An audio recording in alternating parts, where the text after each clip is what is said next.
Good morning and good afternoon, everyone. My name is Andrea Beni. I am the Executive Director of Transform Finance and the lead convener of the Transform Finance Investor Network. I'm delighted to have you join us today for this webinar on the Movement for Black Lives economic platform and the role that investors can play in engaging with the platform. We will be joined today by Kathy Albiza from the National Economic and Social Rights Initiative, or NESRI, and Rashad Jamal Booney from the Black Youth Project 100, known as BYP 100. Kathy is the Executive Director. She's a constitutional and human rights lawyer with roots in the welfare rights movement and reproductive justice. And NESRI, her organization, is a movement support organization that works with community groups seeking structural change through building new models for long-standing problems of inequity and social justice. She played a crucial role as part of NESRI within the development of the economic platform of the Movement for Black Lives, under the guidance of the M4BL leadership for the development of that vision. And Rashad from Detroit is passionate about technology, social justice, and their intersection.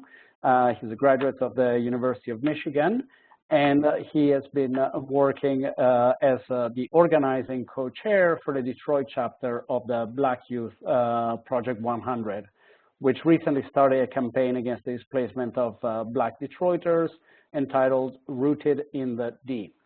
Very much looking forward to hearing from them, so I will keep my introduction very short. I just want to contextualize this webinar in the work that we've been doing at Transform Finance throughout the life of the organization and within the work of the network, in trying to build a bridge between the world of finance and the world of social justice, and looking at it in a few different ways. One is how we can deepen our understanding and the practice of our roles that we can play as investors, how we can move from partially better to transformatively better approaches in the deployment of capital, but also looking at it from a justice perspective in terms of creating a space for those practitioners that, because of the work that they do in the social justice arena, need an opportunity to engage with the world of capital that, as we have seen, touches pretty much every issue of social justice out there. And in doing so, we want to quite explicitly lift up voices that have traditionally been marginalized by finance and not been included in this conversation. And in doing so, we're hoping that we can start shifting the narrative a little bit around what finance can do and how finance can intersect with communities. Seeing, for example, as came up in a tremendous webinar yesterday around the Vision for Black Lives for DIVEST, what does it mean to divest, and who gets to decide what it means to divest? Should it be the investor groups only, or should it be in conjunction and in collaboration with those communities that are most impacted by decisions to divest and to invest? So a part of this, as we explored over the last few webinars where we have touched on racial justice, is really to see, from the investor perspective, where does race show up in our decisions and what can we do about that? So this goes beyond just deciding how we can allocate the capital, but it's a learning path that wants to look at what new approaches can be, wants to be a little bit more systemic, going beyond just single interventions in that area. As I've mentioned on a couple of the prior calls, for example, we want to systematize this into a project that we are in the process of launching now, of analyzing the intersection of racial justice and entire investment portfolio across asset classes. So seeing where race shows up and how investors that are concerned with racial justice can can change their practices to be better attuned with positive racial justice outcomes. Lastly, this is not just about the role that private investors or institutional investors even can do in terms of their own capital allocations, but it expands really to the role that they can play in the context of policy setting and budget allocations, where a lot of the implications for racial justice are ultimately raised. And as we'll see, and as many of you are familiar with, a lot of the work that the Movement for Black Lives has been doing has been also at that intersection with budgeting decisions, moving capital from criminalization into restorative justice and alternative processes as well. So really seeing finance as a broad space and seeing our role as going beyond just setting the best examples and deploying capital, but also affecting the community more broadly. Lastly, this is something that affects and has implications for a portfolio in general. We had a fantastic webinar recently with activists to look at the issue of municipal bond finance and racial justice. So that's something that would fall within our fixed income considerations. There are also projects much more at the direct deal level that might be of interest to investors that care about racial justice, such as the Restore Oakland initiative by the Ella Baker Center for Human Rights and Restaurant Opportunity Centers United, which tries to combine restorative justice programs with worker training opportunities and actual real estate opportunities for the community in Oakland. So let's see how this all fits within the broader, more holistic vision for economic justice that the Movement for Black Lives has put forward. We're grounding this in their in the economic platform that was released last year, and again. Since Kathy was involved via necessary in working with the Movement for Black Lives leadership in setting up this this platform, I will turn it over to her to help us understand it better and help us understand what role we can play in supporting it. Thank you so much, Kathy, for joining us today. Thank you all. Let me see if I can make this slide move. Are you gonna? I am now the presenter. Great. So thank you everyone for joining this conversation with Rashad and I. There are lots of people that were involved in the development of the platform, and we were just very lucky to be able to play a particular support role in helping with some of the drafting and the research. And BYP 100, who's represented here by Rashad, has also played a key role both in idea development and in organizing people to understand in communities what the vision of the platform can mean for Black liberation. So we're really excited that you want to be part of this conversation, and it is a conversation, right? Because there aren't clear prescriptive actions for everyone to take that's going to fix the depth of the problem overnight. It's going to actually take a lot of dialogue and conversation and thinking together in order to keep moving something like this platform forward. So what is the platform? And why is it there? Well, it's a very broad set of ideas, everything from how to achieve deeply progressive taxation to multiple strategies to generate jobs in Black communities. It reimagines our relationship with land and economic development by putting equity and community control at the center of our land use vision. It argues for things like participatory budgeting led by communities towards goals such as divesting from punitive criminalization and militarization in order to invest, right, in meeting the basic needs of and ensuring the well-being of Black communities. So it's pretty big picture. Why? Why did the Movement for Black Lives decide to go out and put such a broad policy platform out in the world? I have a friend and a colleague at the Center for Social Inclusion, Glenn Harris, who often uses this as an example on how to capture that answer, the number 30. There is more than a 30-year difference in life expectancy between zip codes, certain zip codes near Ferguson, Missouri. And you can imagine what the racial breakdown is in that gap. Those 30 years of stolen life are taken by inequities in a wide range of social systems, many of which are touched upon by the platform. Together, it adds up to what many in the field describes as a sort of deep and structural racism that permeates every aspect of the lives of people in our country. It's a sum total of interactions across and between systems that serve to marginalize, harm, and oppress, among others, Black communities. And this is what the platform seeks to confront. For that reason, it needed to be systemic, it needed to be structural, it needed to be big picture. And 30 years is more than a third of most lifetimes. So how do we turn such a large gap around? The answer to that question is pretty varied. It's inevitably complicated.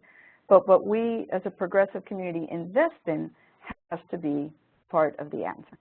In fact, out of the platform, a larger campaign of umbrella of divest and invest has emerged that applies to both public and private investment, and that's what we're going to be talking about here.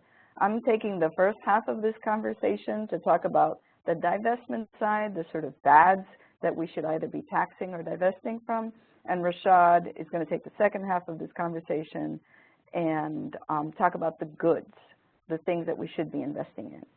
So before I sort of jump into those specific things, Rashad, did you want to add anything at this point, or should I just keep going?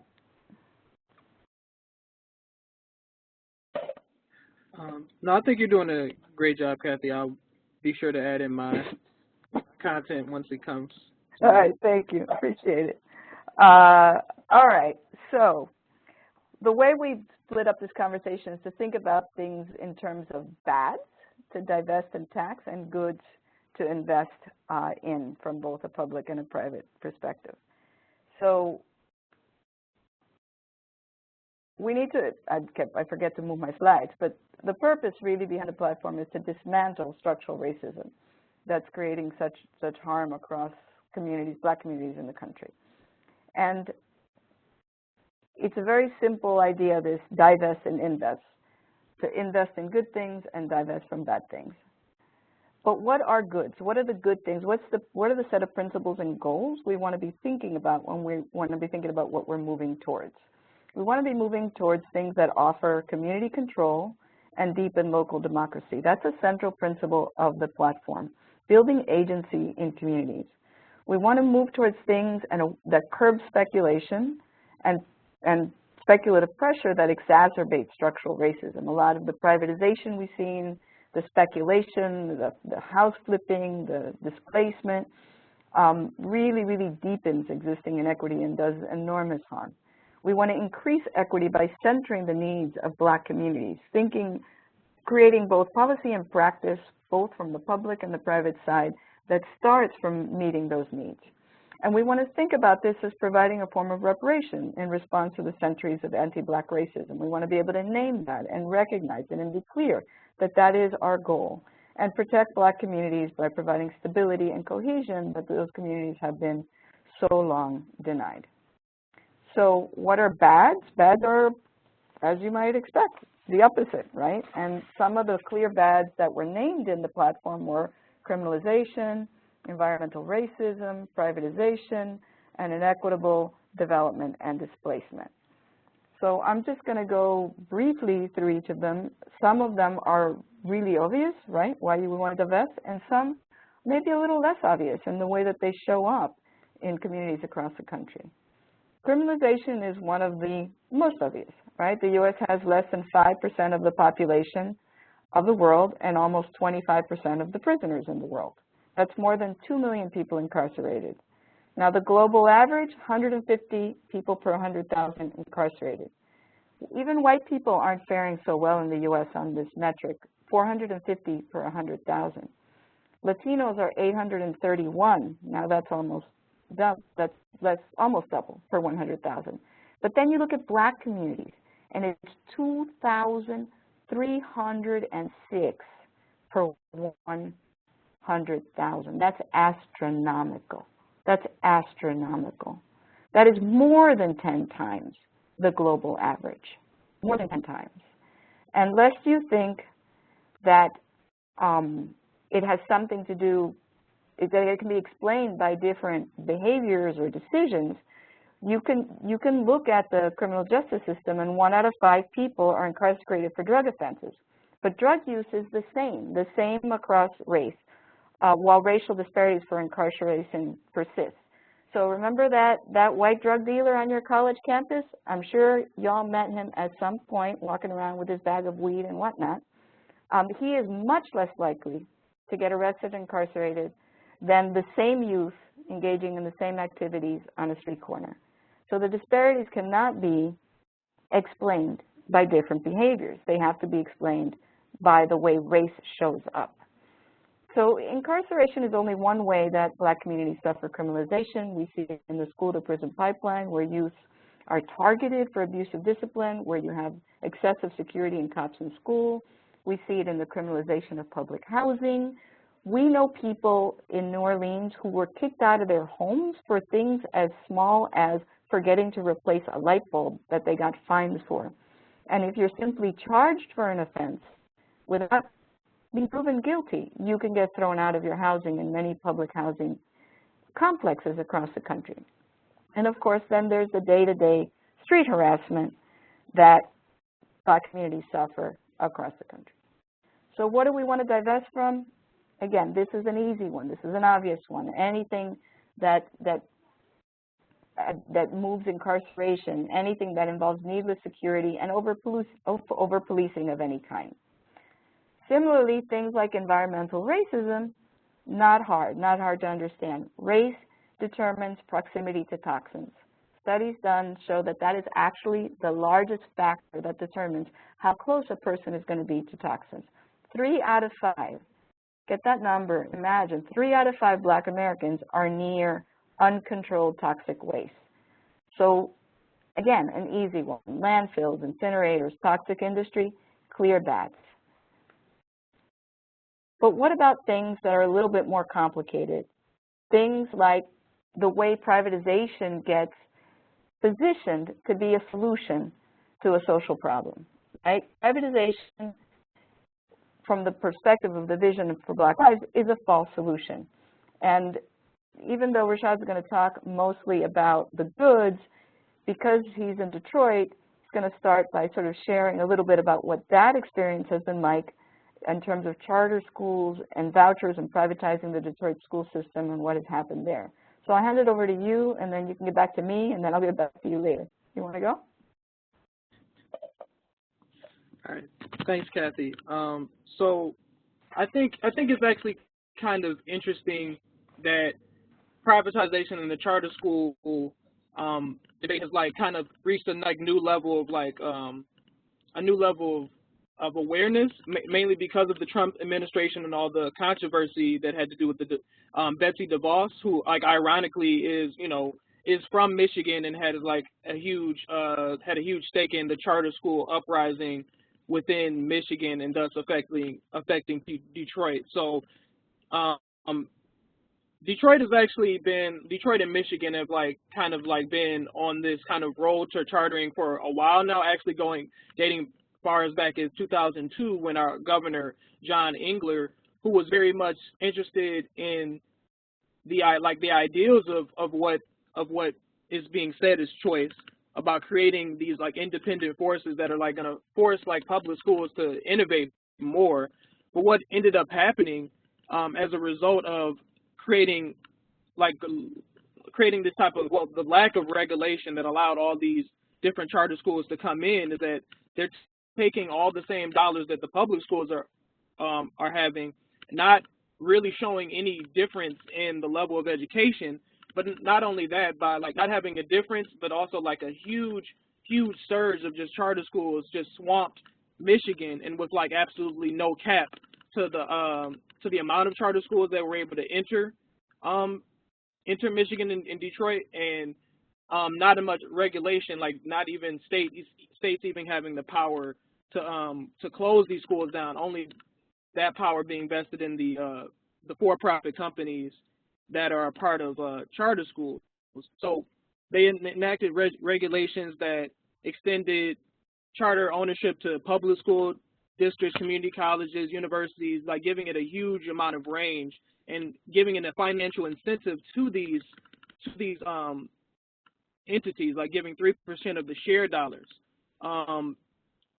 of the dollars going into the money for these charter schools, which is like essentially allowed for-profit companies to just really seize on that opportunity.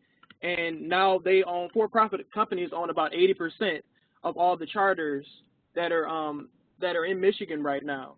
And it's kind of like a connectedness between those for-profit companies and the conservative administrations in Michigan. They lobby very heavily for it, and they work together in order to really repress any type of community control of charter schools. And what ends up happening there really is, if we, one of the big things in the vision for Black Lives is that black people are going to be the best experts of their own experience, and rather than any other advocate. If you have all these different outsiders, there really is no level of like self-determination for these communities. So these charter schools like concentrate themselves in these urban areas, and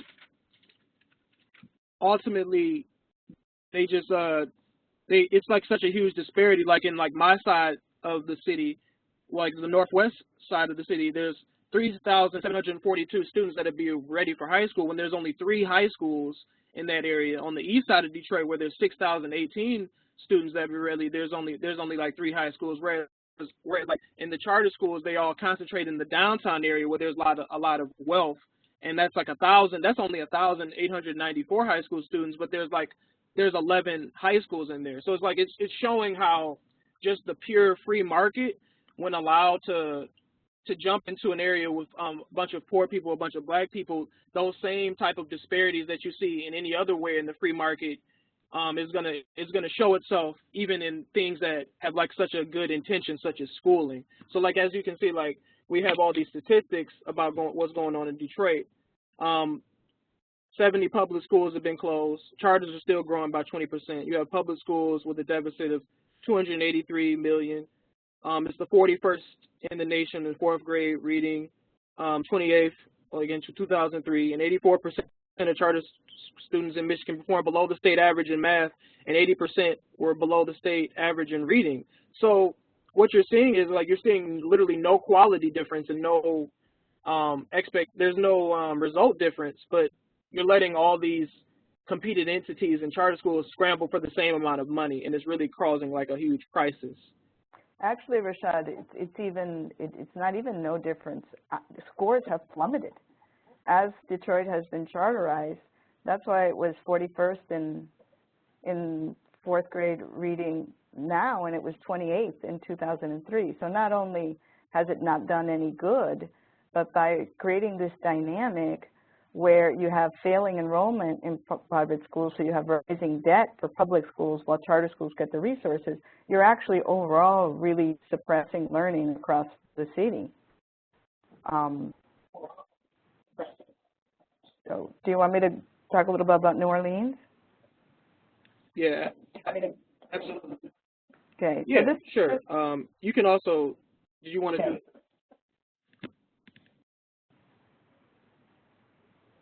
I can't hear you. All right, I'm going to go on because I can't hear you. So this is just a quote from a parent in Detroit. It says, okay, you're free to go wherever you want, but if I have 2 crappy schools close to me and you close the school that's out of the 3 that was the best one, how are you helping me? What choice is in that? Parents who are sort of the target of this charterization, many are saying they don't really feel they have real choice, and sometimes charters are the only choice they have, and that's not actually any kind of growing of choice at all. Now, New Orleans is the other example around charters. Because New Orleans is a slightly different example in which charters were really pushed into the system. It's 90% charterized after Katrina. And what people, although it's being lauded, right, as a positive example, what a lot of people don't understand is the history of what happened in New Orleans, what the parents and youth have had to do, and how they feel today. So initially, the charter experiment in New Orleans was an unmitigated catastrophe, just like Detroit.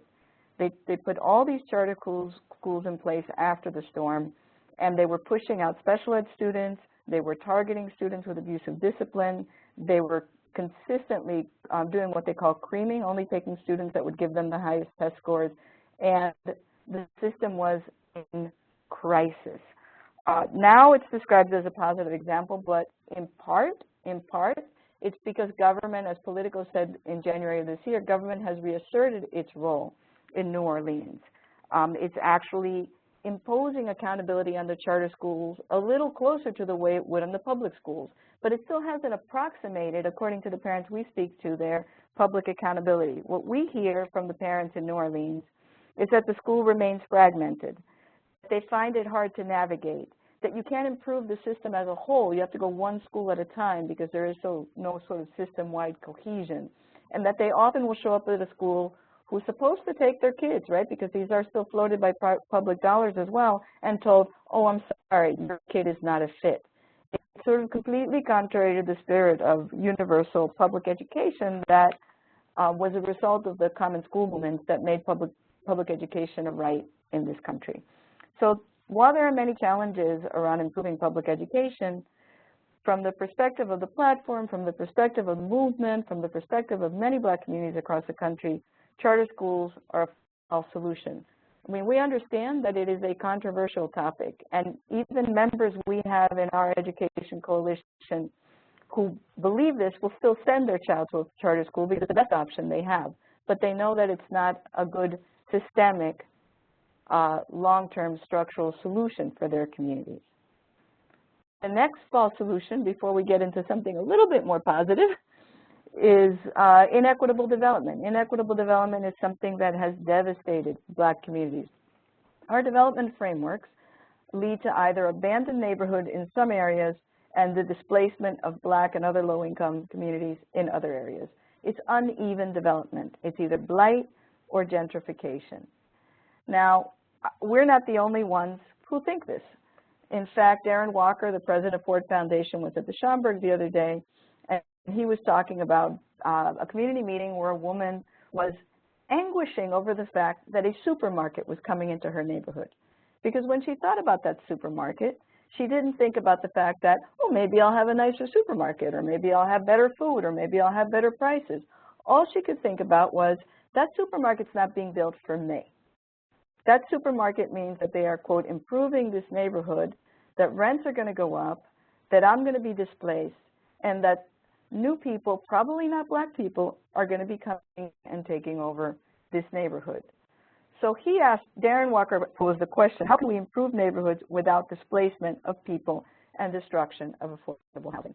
That's something Rashad is going to touch on later, but I just want to first draw attention to the sort of dangers of the false solution of these uneven development approaches that lead to displacement and gentrification.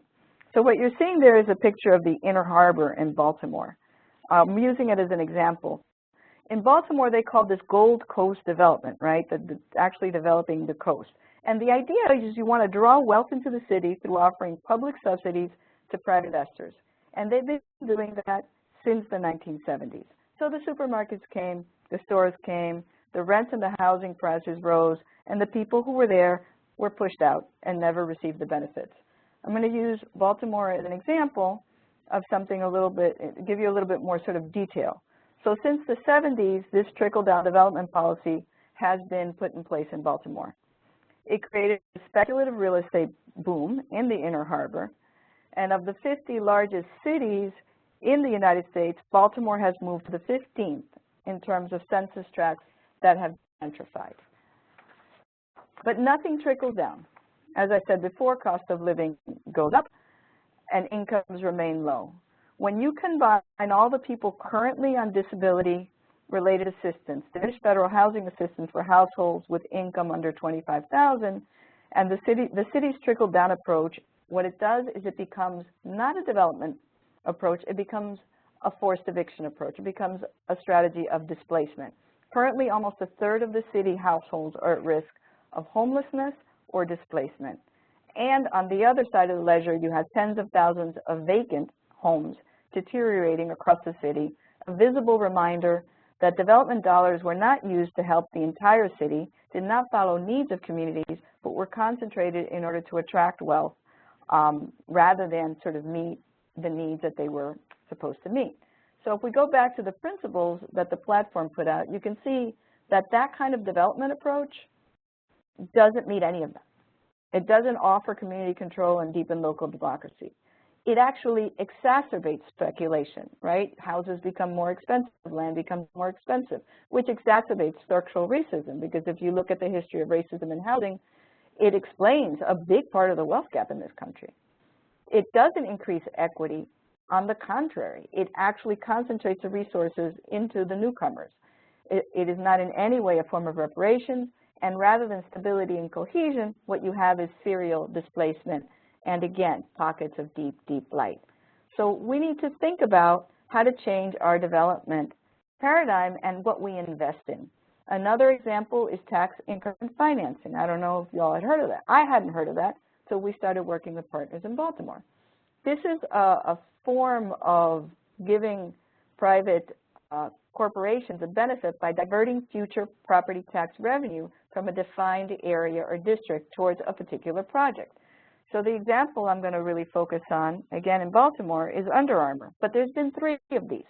There was a $29.1 billion Exelon Corporation in Harbor Point, an unneeded convention hotel, and now an Under Armour corporate headquarters. The property taxes will be earmarked for 30 years. And until they're retired, the community can't even begin to imagine receiving a benefit. And during those 30 years, all the enormous need in the surrounding area, parks, recreation, maintenance, fire station, will remain both unabated and unmet. Ultimately, this is a $500 million subsidy to Under Armour. And in the history of this kind of development, we have never seen the jobs materialize for community members, and we have never seen the economic benefits flow in any kind of equitable way. So this is another, what we call false solution. This would be pitched as an economic development project. This will be argued as something that's going to bring jobs to communities.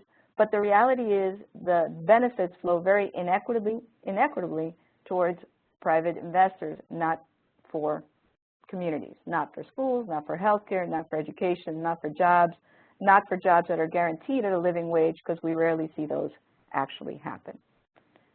So one of the things we want to urge people to think about is how do you avoid these false solutions that may present themselves as answers, but actually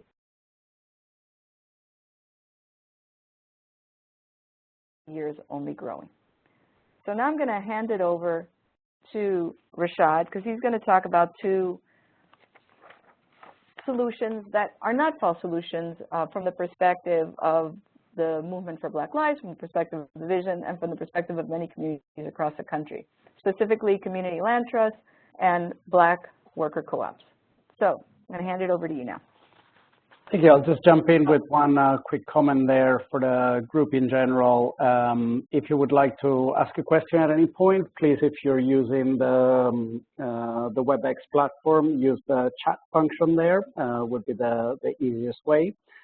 And lastly, thank you, Kathy, for the first part of the presentation, really enlightening again to see how some of these dynamics play out concretely, and how the details really are what allows us to see the ultimate effect on communities. As we always say in the context of our work, it's not enough to just look at a sectoral approach for progressiveness in investing, right? It's not just a matter of investing in education or investing in affordable housing. Is the how and the who benefits that ultimately leads to it. And I like this framing that you're giving us in terms of saying, okay, let's look at this continuum. Let's look at it as an entire spectrum, from the worst things that need to be avoided, the false solutions that might seem to be getting us in the right direction but are not, things that are neutral to good, and then ultimately the things that are the best representations of the type of new economy that we want to build. So with that, Rashad, help us understand a couple of these good side opportunities that are featured in the platform. Sure. So definitely want to echo your statements. Kathy started off with a very excellent foundation for what is the movement doing to actually do things that are proactive and not just the divestment piece. So she pretty much hit the nail on the head when it came to wealth, because wealth is something that despite wealth is something that is very integral to being able to build power and being able to have control over your communities and not be basically subject to all of these different negative effects such as displacement, over policing. With the right power in the hands of community leaders, then we can actually we'll be able to incubate and develop. And as the history of the Black community in this country goes, every time that there were certain efforts to really make that step toward wealth, they were violently, either via very physical violence or very subtly destroyed. So want to start off with some big picture aspects in which wealth was destroyed even before some of these contemporary issues. So aspects in Tulsa, Oklahoma, also known as Black Wall Street, where there was a thriving Black community that was developed that ended up being destroyed by outsiders that are nearby the community that due to racist views ended up bombing a lot of the area. So displacement has been something that's not just due to these recent ethics of since the 70s in development. It's been something that's been ongoing. So, and then even in Detroit, where this is a subtle example, where Black Bottom, which was a thriving Black community, ended up getting people pushed out, and for the sake of developing a stadium and other things. So wealth is definitely a huge part of that, and we need to be looking at things that can help build the wealth. So going beyond things that are just fair chance hiring that allow let's allow these some of the people in the community to have some of the jobs, but a lot of those jobs are frankly quite awful and don't end up developing the wealth in the region, and those jobs are just a part of those same companies that are doing the displacement and all the other subtle effects that Kathy talked about. So how do we move toward building that wealth? And what we can do is things like community land trust, Black worker cooperatives, Black-owned community development credit unions, insurance companies, and other financial institutions. These are different things that can help us to incubate these communities and immunize them from some of the structural racism. So I'm going to be talking about mainly the community land trust and the Black worker cooperatives. So I'll start off with talking about community land trust. So community land trusts actually have a historical connection to the civil rights movement back in the 60s, because it was used as a tool to get sharecroppers in the South to be able to acquire more land. So it was an original invention around in 1969 in Albany, Georgia. And that movement started off just focusing on farming and land, but it eventually started to expand toward other different functions, such as housing. And nowadays there's housing is a huge kickoff, and is being jumped to around 200 different community land trusts around the country are starting to use this new model and to move beyond the traditional public housing, which is is rooted in a very conservative Reagan area. So the community land trusts are a hybrid of public and private ownership. So, and it's also a hybrid of community property ownership and the private sector.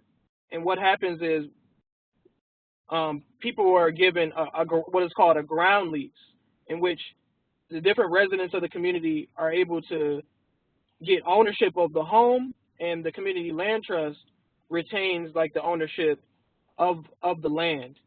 And this allows the CLT to be able to control the resale values, and it gives it a priority in the purchasing of the homes when they are resale, so that it basically serves as kind of like a defense from all the speculative marketing pressure. And then like, and additionally, it gives the residents still that level of being able to build equity, because it's still partially private. The residents can still build equity and be able to build their wealth based on that. So you can retain, you're able to retain the affordability, but you're also able to build wealth, which is like a perfect kind of like in between, which essentially leads to no displacement. And another like key aspect of community land trust outside of building wealth for the region is that it's still community controlled. It is a local board of directors, and those board of directors are people that are typically members of the community, so they can set priorities to the acquisition of the property, give assistance to the owners, and allow all the members to participate. So it's truly like allowing for like a self-determined type of fashion. And Rashad, if you don't mind, just two interesting statistics. It actually really outperforms the private market in terms of even meeting supposedly the goals of the private market, which is building equity, because only 50% of low-income homeowners who are given a subsidy to buy their home are actually in that home 5 years later, while over 90% of homeowners who get a home in a community land trust are still in that home. And community land trust had the lowest, absolutely lowest rate of foreclosure in 2009 of any other kind of owned housing. I think it was 6 or 7 times higher in the private market than it was in CLTs. You saw very few foreclosures. So I just wanted to sort of share that as well, because the data is very promising. Yeah, absolutely. I thank you for that. And CLTs can be used to incubate like not only just communal land ownership and wealth, but it can be used to help support Black-owned businesses. It can be used to help produce green energy and just allow community stewardship the entire way forward, instead of the model of, oh well, let's just give fair chance hiring, where it's still these outsiders that are still trying to like have some level of control in the community. So it's like one of the most radical approaches to community ownership. Right. And the other way. So I guess now, if I can move on to worker cooperatives, unless Kathy, you want to share something else about CLTs? Yeah, just one other way of thinking about it, right? If you're going to invest anywhere, whether it's a public or a private sort of investment, the other really. Hello? Yeah, can you hear me? The other thing about CLTs is that benefit remains in the community. I hear you now. Because if you buy a house on the private market, if you actually enable Black community members to buy a house, and they end up, through speculative pressure, selling it and leaving, they're taking that benefit that was invested in the house out of the community, and you're losing community cohesion. Well, if you control that resale value so that a person of the same sort of income level can buy the next house, that investment stays in the community. We call it sort of retaining. We often think about it from a public subsidy perspective, but you retain the subsidy in the community when you have community control, and when the house prices are set in order to meet community need, not to respond to speculative pressure. So yeah, you can go to worker co-ops. Actually, let me ask one quick question that came in via the chat function here. It says somebody that is a fan of community land trust, but adds that they have been denounced in some communities of color as the housing version of sharecropping, and asks how do the panelists deal with this resistance? I mean, most of the. You wanna respond, Rashad, and then I'll. I'm still like kind of synthesizing my response, so I can go ahead after you. Yeah, I mean, look, like any of these issues around privatization, right? You have the same kind of debates around charter schools, right? Where not that everyone in the community is going to agree. The sharecropping, somebody else owns your land. So that's actually not a strong analogy. You're literally renting your land. In a community land trust, the community, a nonprofit of which you are a member and a part, owns the land, and the individual and the family owns the housing. Now, what they might be getting at is, yeah, you are containing and controlling equity, and you're trading that for controlling risk and ensuring community stability. And it's really whether you want to think about how do you benefit specific individuals versus how do you develop the well-being of the entire community. Because you're going to build more equity on the whole in the community if you have something like a community land trust. But it is true that there are individuals who will not be able to flip a home and then leave with that sort of extra profit. So it's really how you see the question of risk solidarity and how you see the question of whether you want to look for solutions that are community-wide or you want to try to respond to the equity and the wealth gap on a very individual basis through private market strategies. What we do know is that private market strategies have been tried and they have failed. Yeah, and the only thing that I would add to that is essentially when you're looking at it like through the lens of like individual like development and like building wealth on your own, like if you're looking at it through that like traditional lens, then yeah, it's gonna offer, I mean, it's gonna like exclude some of the people that want to like develop on that level. But ultimately, like one of like the biggest like principles when we're doing when creating like the movement for Black Lives and even BYP 100's like values is like we need to focus on the most marginalized of them like even though as a whole like the Black community is marginalized, if we don't focus on the intersections of those that are facing the worst like outcomes, then ultimately we're not going to be able to develop any type of solution that's going to be inclusive to all of us. So I think really like having those conversations on like the differences between like that individual like access to capital and like the entire communal access to capital is pretty important. And I will add to that quickly, also building on what Kathy said. You know, as we started looking at this issue of how racial justice shows up in each asset class, somebody said to me, well, if you look at it, McDonald's has created more Black millionaires than any other company in this country. And I think that goes very much to this notion of parsing out the difference between the individual wealth creation and wealth benefit versus the community wealth creation. And I think that in the case of McDonald's, it would be fairly uncontroversial to say that it has not intrinsically created health and wealth within communities of color, regardless of the number of individual millionaire franchisees that might have come through it.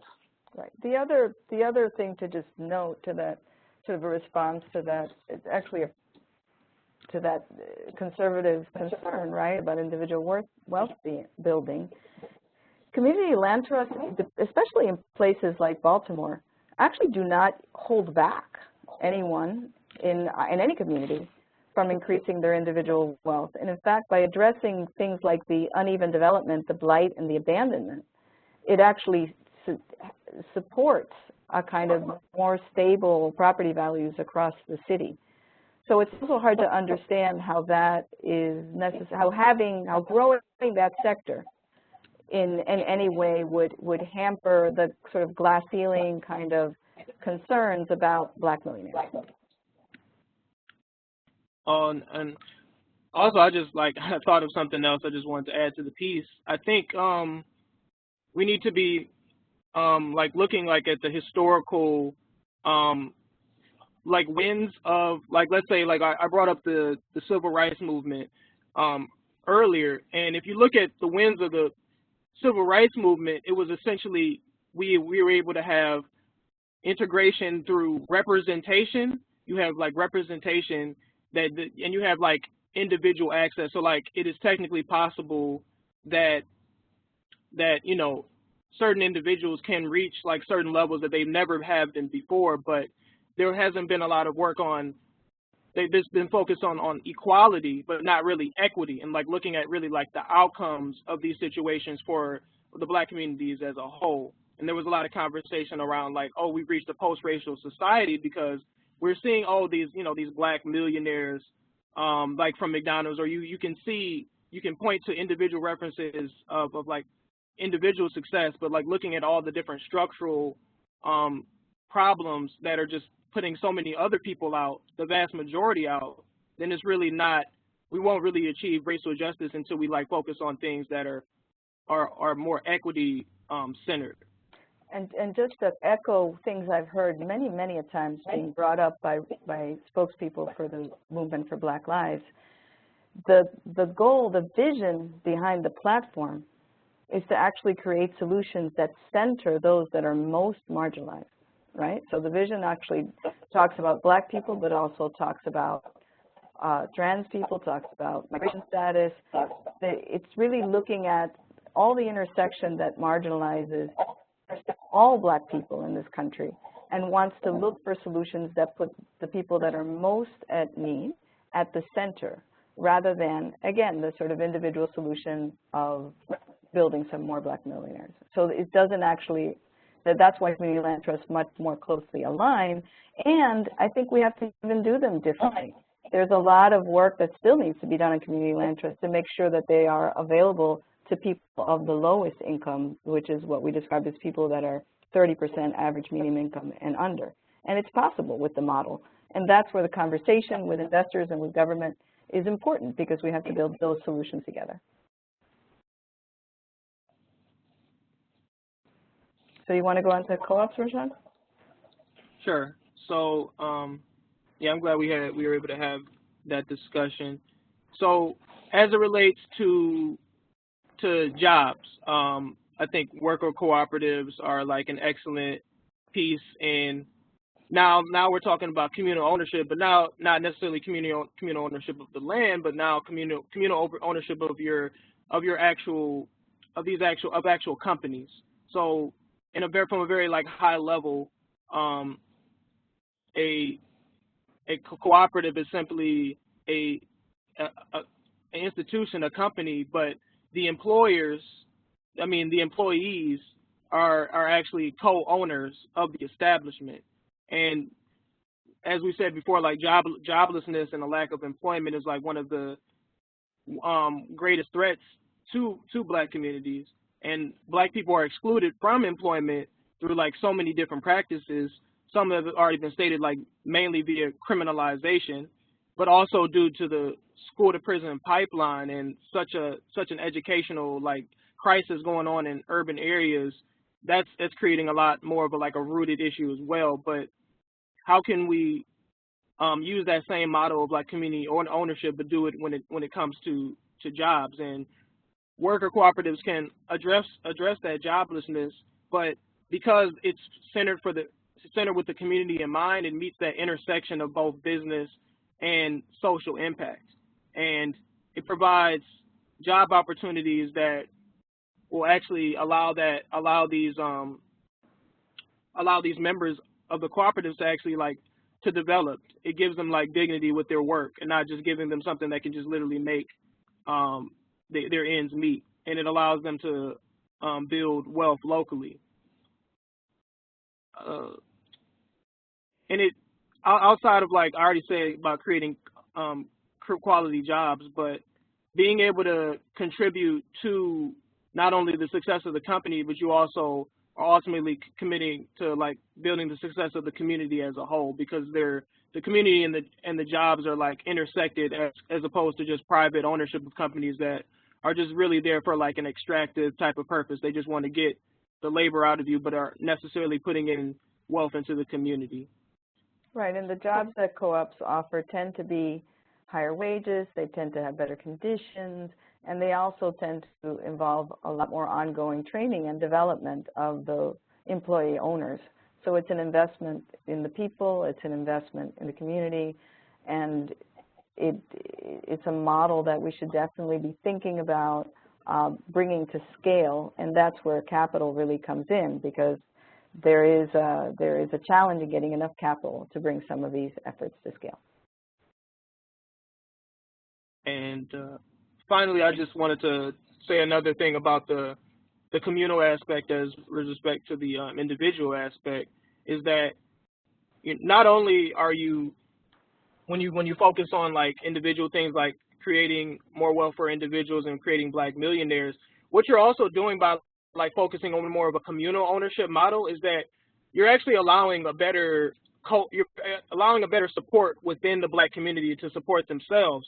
So like one of the issues is that since when integration happens, when you integrate it directly into a capitalist model, a lot of people that are actually able to build that like individual wealth, there's such a separation between them and all the rest of the members of the community that there really isn't like a very like impactful way of being able to give back to your community. Like, yes, you can go through philanthropy, like yes, you can do certain like modest investments, but without like a true like shared like community ownership, it makes it very difficult, especially when as it relates to displacement. You know, when you have all these different things like that going on, it's very hard to have people from the same community like-minded to come together and like build for the whole community in mind, because the way the market is set up is like it's literally not built in your favor to be like helping other people, at least like in a very substantial way that communal ownership will be able to do. And I think with cooperatives and community land trusts,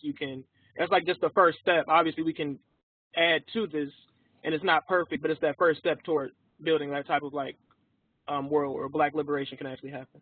Okay, and so I'll just wrap it up with a quick story on how this notion of community control and the economic justice platform sort of came together. We were actually sitting down trying to figure out what connects the criminal justice aspects of the platform to the economic justice aspects of the platform. And suddenly it occurred to us, well, the group is asking for community control over police. Well, if you need community control over police, how much more do you not need it over the things that make your day-to-day life possible, your housing, your schools, and everything else? And in that set of conversations, community control became a central principle. So overall, just to go quickly over the divest, invest, there are explicit bads that you all probably are really well aware of and know how to avoid. There are false solutions that you just need to be wary of and understand how particular projects actually play out on the ground, because they're not usually what they're advertised for. There are institutions moving in the right direction, but even those you have to be careful. If it's fair chance hiring, how is it implemented? Are they decent jobs? And is it part of a, Under Armour signed up for fair chance hiring, for example, but at the same time, they're really draining public subsidies in Detroit. So you have to it's a complicated landscape, right? And you have to figure out how to square that circle. And finally, what we think of as sort of the gold standard, community-controlled efforts that meet the needs of Black neighborhood cities across the country. So we'll leave you with just one last thought, which is the way we think to figure this out is building relationships, right? And we really want to thank Transform Finance for trying to create that bridge, because we each have to, those of us doing the work in communities and with communities, need to come halfway across that bridge, and we need investors to come the other half so we can understand each other's sort of choices and positions and goals. But the only way to really figure this out is to build those relationships between these communities. So we do encourage you to continue the conversation, to show up in spaces where community efforts are happening. A lot of you are already deeply involved. I don't know who you all are, but I'm sure some of you are, and some of you are not as much. But that's really where we think this conversation needs to go, to a place where relationships are built and people understand each other's work better. Rashad, do you have any last words?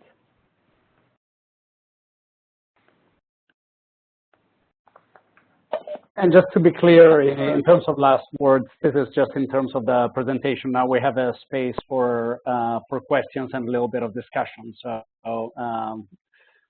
definitely don't jump off quite yet. Yeah, we wanted to leave at least half hour. Yeah.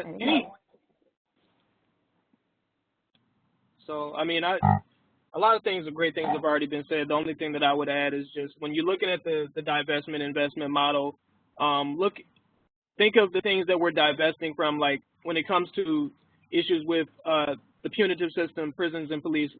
you really have to like look and see that this is really you're putting band-aids on like a huge gaping wound by thinking of the only way of to have security in the community is by increasing police and by like increasing the amount of prisons you have. And then we really need to be looking at like what are the more substantive things that we can be investing in to actually fix a lot of the ills in some of these communities that have been cultivated for so many years because of the neglect. So that when you're really thinking of divest, invest, really think about divesting from things that are very superficial and are really ultimately harming, and investing in things that are more substantive. That's all. I'll just leave it with that.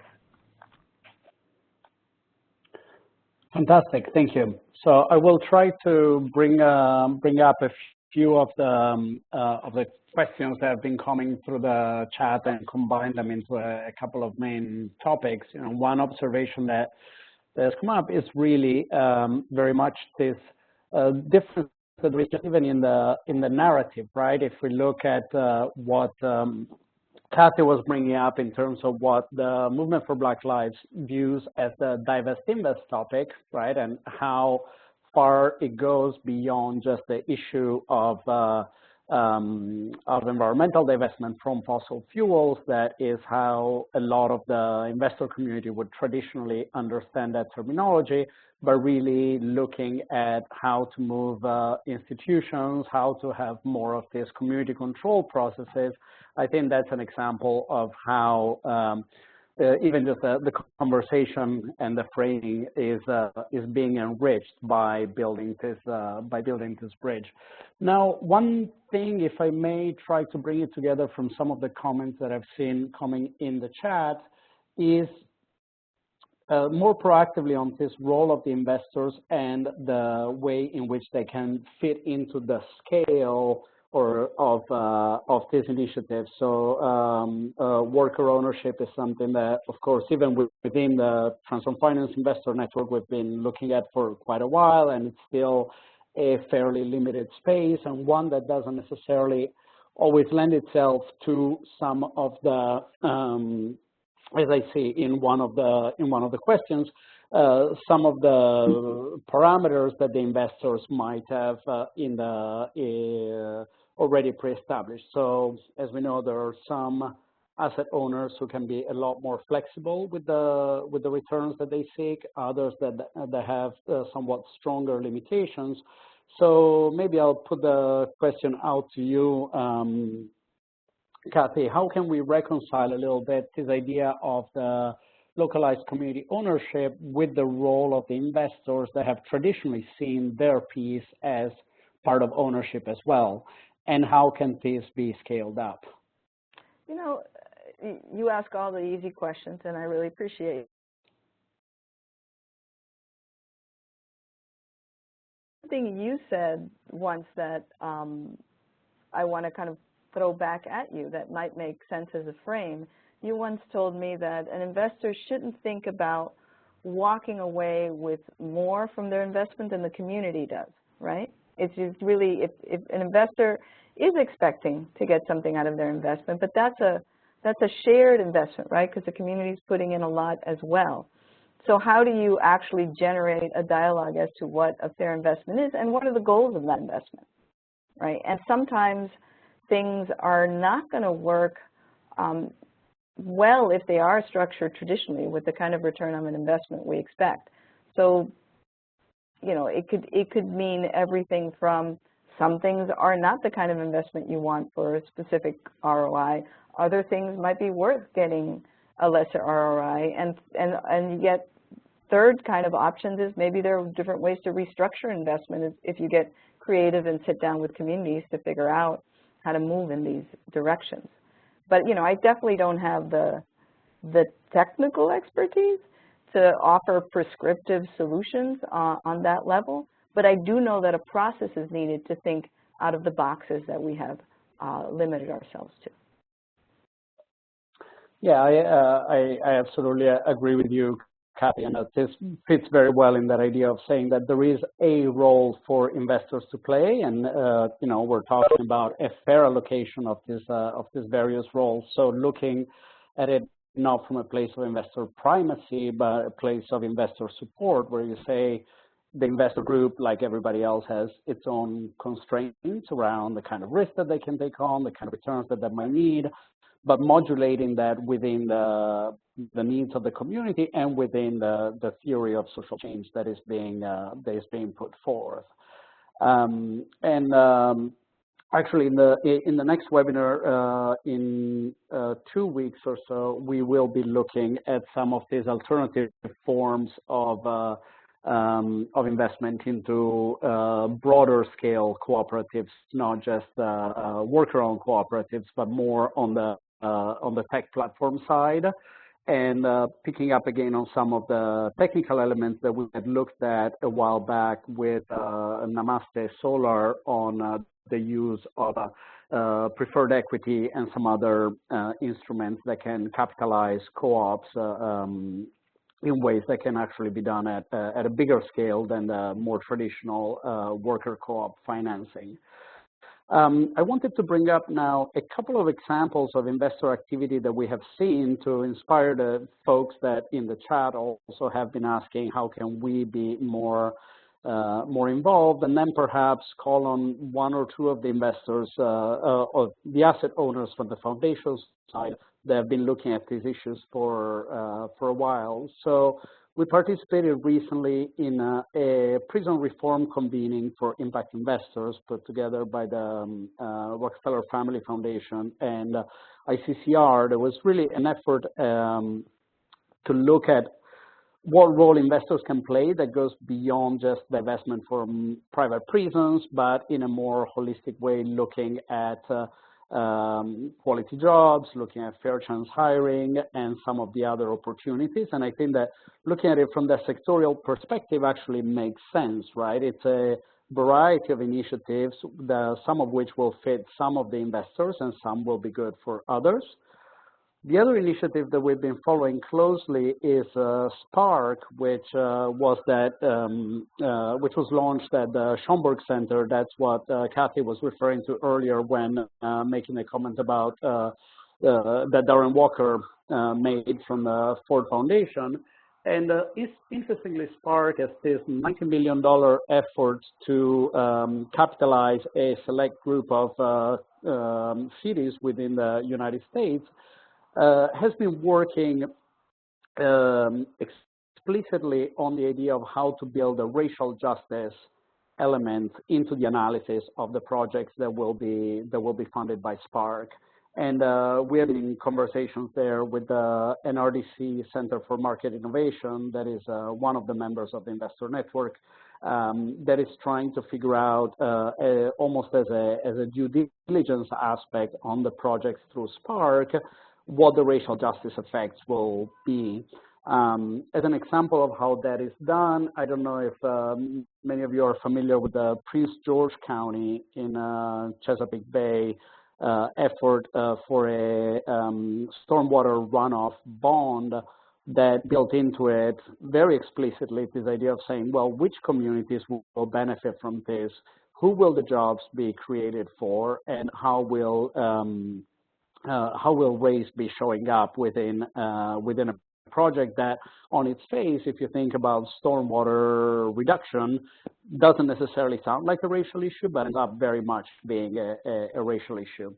Another thing that is happening that I wanted to bring up in this context is a convening that will happen next Friday at the Wagner, at NYU Wagner, the Social Innovation and Investment Initiative called Who Benefits? It's a symposium on equity, diversity, and inclusion in social finance, focusing on New York City and how this equity and diversity is showing up in the social finance space in New York. Feel free to reach out to me if that is something that might be of interest. I think that more broadly, and then I would love to hear some more questions from the audience. What we have seen so far in this area for further engagement is that before we even start thinking about, okay, how can we move capital? How can we move massive amounts of capital that are needed for a more racially just country, really? There are a few themes that have come up. One is that of broadening our circles of conversation, bringing in more interlocutors, more of the thought leaders such as Kathy and Rashad that so kindly are joining us today, and we're really trying to see where some of our blind spots are in these issues. I think many of us, when we think about, the supermarket, as Darren Walker brought up, might not be as attuned to the idea that to others it might be seen as a threat of displacement. And the only way to get to that point would really be to get out a little bit of our own investor echo chambers and engage more with other folks within communities that are being affected by these decisions. There are a lot of opportunities where investors also can join in a listening kind of form. So as I mentioned before, yesterday there was this fantastic webinar on the DIVEST perspective of the Vision for Black Lives, and I believe that's an ongoing monthly series. You can find more information on that on the Movement for Black Lives. And one of the things that came up yesterday that I want to highlight at the cost of perhaps seeming a little self-serving on it is the need for some of the perhaps almost capacity building and investment readiness for the communities that are willing to engage in this finance conversation. We put together every year the Transform Finance Institute for Social Justice Leaders, which is an effort to say, yes, finance permeates a lot of the social justice outcomes that we want to see. Finance shows up pretty much everywhere. And let's see how it can be used really or changed as a tool for communities to be empowered to join into these conversations. Now let me see if Lori is still on the line. Lori, I will unmute you, and I would love to call on you if you could share with us for a second what your experience has been and what some of your perspectives might be on how, as a foundation, you have been looking at integrating the issues of racial justice with your investment analysis.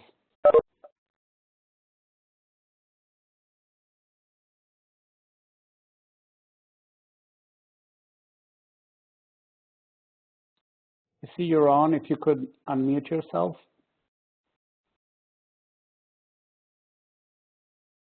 Hello? Hi, Lori. There you are. Hi. Sorry, I actually, I'm on an iPad and it went dead for a moment, so I apologize. I didn't hear you say my name.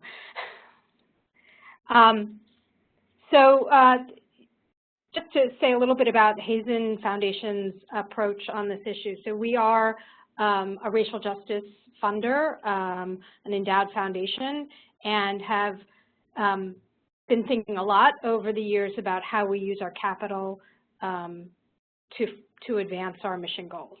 So the way we think about it, right, is that there is this long continuum from grants, which are, some people think of as investments with 0% return, on up through market rate investments. And on the grant side, we're pretty clear on how we pursue these issues. We've, I think, done some pretty good work on thinking about what our strategy and how we support that work.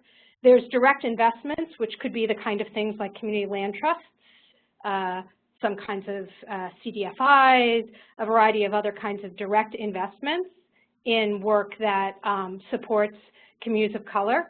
And then shareholder engagement is something that is kind of newer and is developing, and some of the work that Andrea mentioned in terms of prison reform might be an example. How do you engage with corporations around issues like fair chance hiring and other kinds of ways that they, it might be financial institutions that are providing support for-profit prisons and capital investments, et cetera. And then there's how we think about our actual corpus and how it is actually invested. And that's become, frankly, a little bit more difficult to figure out. We've developed what I think are some very good ESG guidelines in this area, but the implementation of those guidelines is difficult, frankly. We know how to do a lot of climate investing guidelines, how to implement those.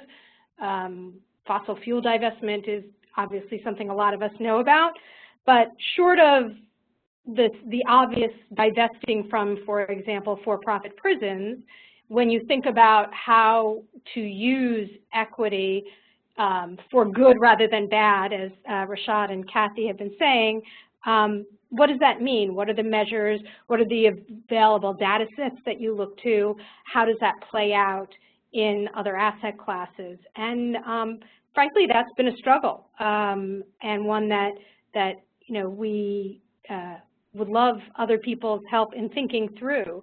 I'd also, at some point, if anybody wants, be happy to share how we write about it in our guidelines, what we're trying to do. And if you have ideas about implementation, that would be fabulous. I hate to say we haven't figured it out, but we haven't. Thank you, Lori. And this was Lori Betaler from the Hazen Foundation.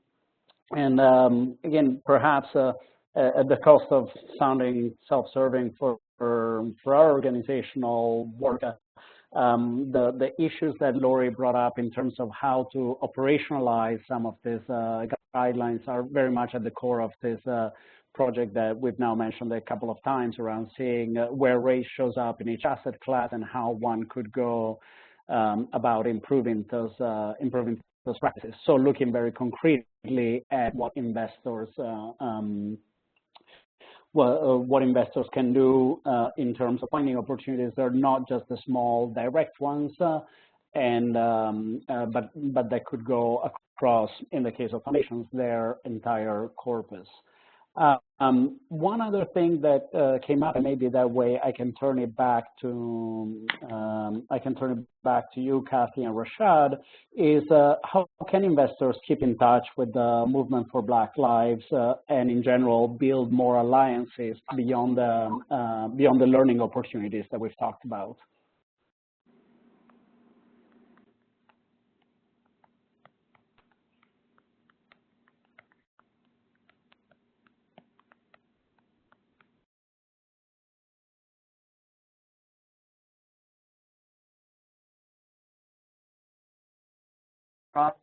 Of engaging.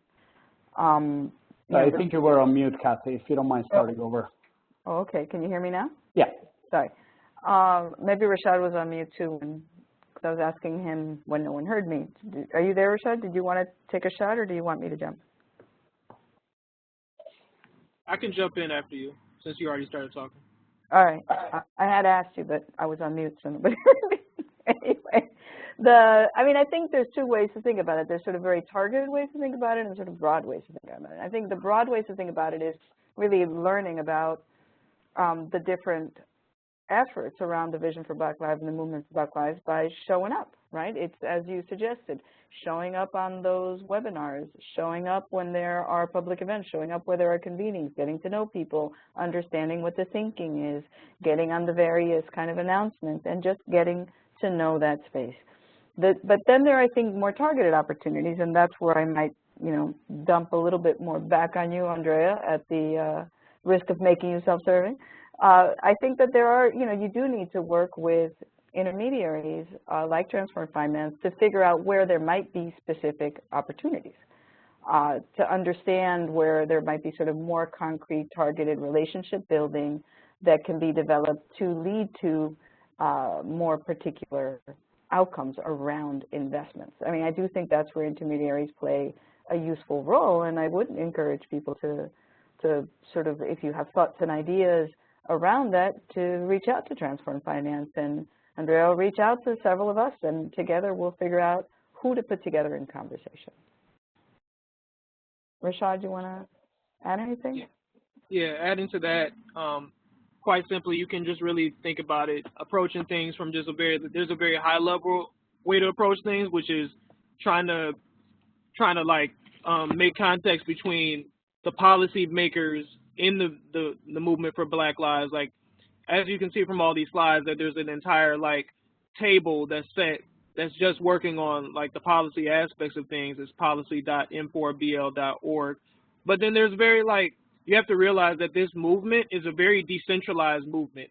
And because of the broad strokes that all these different areas that we're targeting, it very much depends on what part of the country you're in, what chapter of a Black Lives Matter or a BYP 100 is working on what particular issue, and starting to learn about, where are you kind of centered at geographically speaking, where do you have the most, where can you possibly make the most impact, and then learning about what local efforts are being done, so then you can kind of connect that to like the broader thing, like as it relates to Detroit. BYP 100 just started our new campaign on equitable development. Like that's literally like the center of like the conversation. So making like efforts to not only just see like the whole high level and analysis and the big people like at the top, quote unquote, but looking at really what are the local efforts going on and what piece of the vision are they tackling,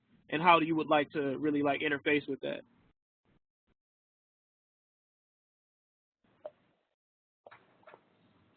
Fantastic. Thank you both. Let's try experimentally to see if I unmute everybody, what happens? It might be a disaster, so but I want to give the people on the phone the opportunity to chime in as well if they'd like. So if you're doing something crazy, mute yourself, because I'm going to be unmuting you all on my end. All right. And if you'd like to, take it away on the phone. Wow. Well, thank you for that breathtaking. I'm excited that the phone didn't blow up. This is Morgan Simon. Thank you both so much for being here. I just wanted to note, I think sometimes in showing up, whether activist conferences or circles, and even if it's just as simple as introductions and someone asks, what do you do? Sometimes saying that you're an investor can certainly raise some eyebrows, given that the majority of the way the investment world works is really counter to community interests. And I'm just curious in the context of people thinking about bridge building, what are some of the ways that people can, whether it's leading in a positive way or kind of try to kind of connect in a way that will seem a little more hospitable than an investor title can usually imply?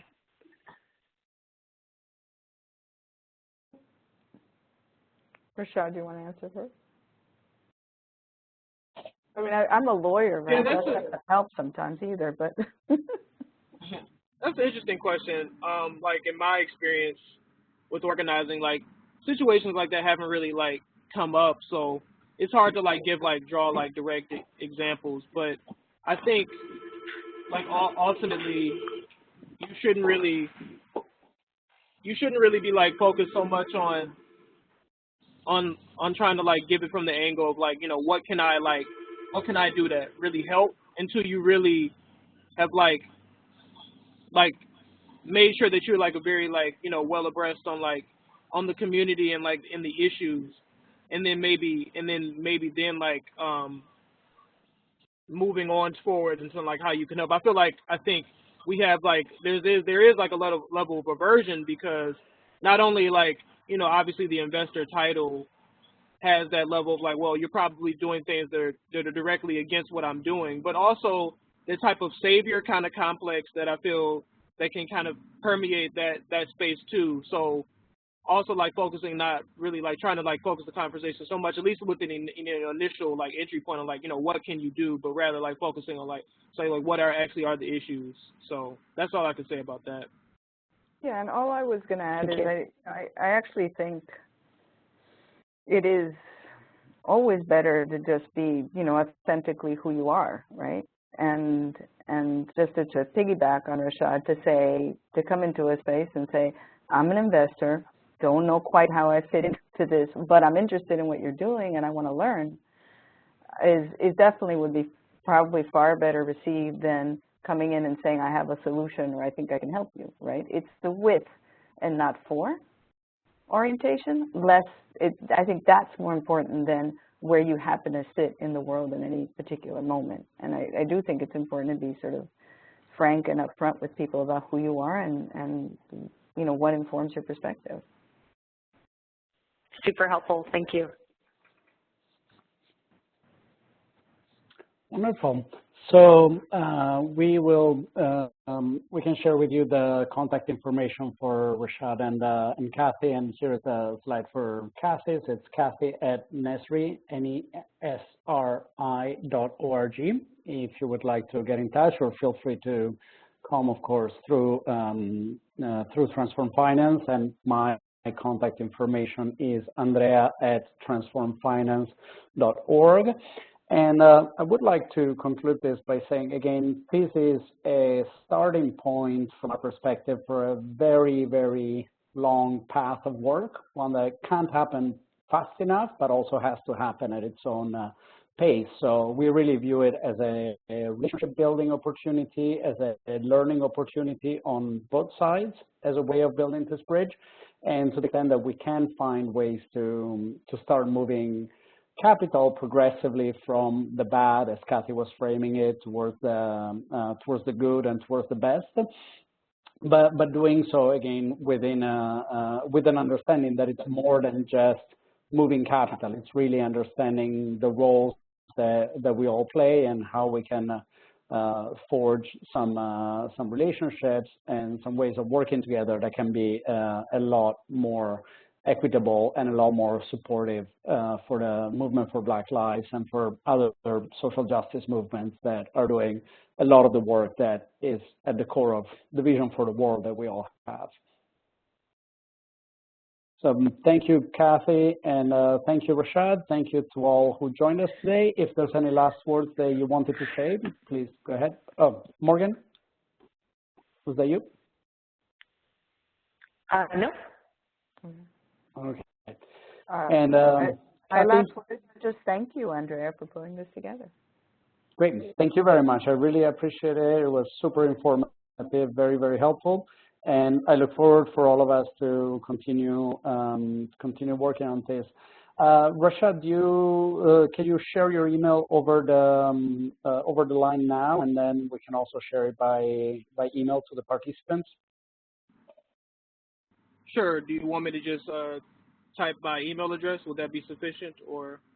Oh no, just say it out loud. Oh, sure. So you can reach me just like my last name, Buni, so B-U-N-I at umich.edu. So again, B-U-N-I at umich.edu. Wonderful. Thank you so much. And again, for anybody interested in the work of the Transform Finance Investor Network, please feel free to reach out to me. And I look forward to seeing you in a few weeks when we'll be talking about some alternative financing models. All right. Thank you very much, everyone. Take care.